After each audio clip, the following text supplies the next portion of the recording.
Good morning, my name is Wesley Hyatt, son of Chris and Siobhan Hyatt. If you know them, you know I grew up in a very Christ-centered home where Jesus' life was an example for us. We were always told to, follow Jesus' example, live to be like him. Growing up, I moved schools often, which left me feeling, a bit out of place, trying to find my place in the world. Felt like I was being, excluded from groups that I wanted to be part of. But as I got older, joined basketball teams, got jobs, things like that. Made new friends, and that feeling of being alone went away. However, as these, jobs, these titles all built up, my self-worth was in my performance and all these titles that I had. It was not in Jesus. I put my worth in the conditional love of others, so the love that was based on my performance instead of the unconditional love that God provides to us. And because of this, I started suffering from injuries, burnout, and failure.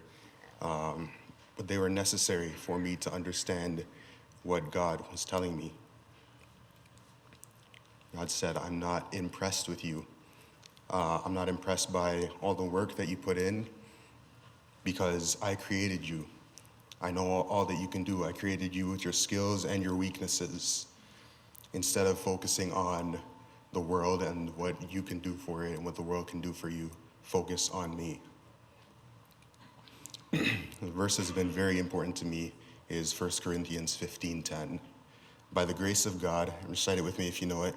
By the grace of God, I am what I am, and his grace was not without effect.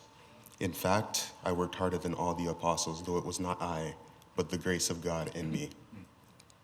So now that's a verse that I try to live by, especially being in university, a new environment where not everyone believes in the same things that I do. I try to live by that verse and avoid distractions and temptations.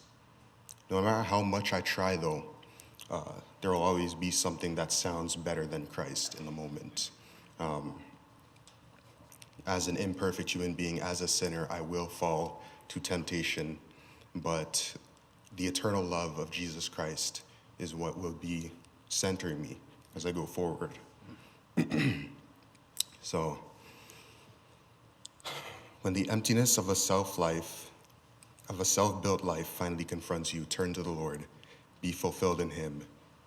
Through his death and resurrection, Christ gives sinners like me salvation, lasting peace, and stability beyond understanding.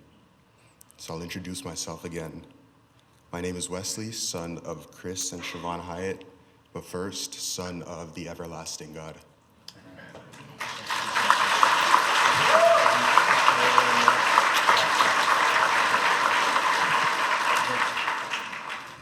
Wesley Hyatt, because of your profession of faith in Jesus Christ and in the obedience of the teaching of his word, we have the joy to witness you baptized in the name of the Father, Son, and Holy Spirit.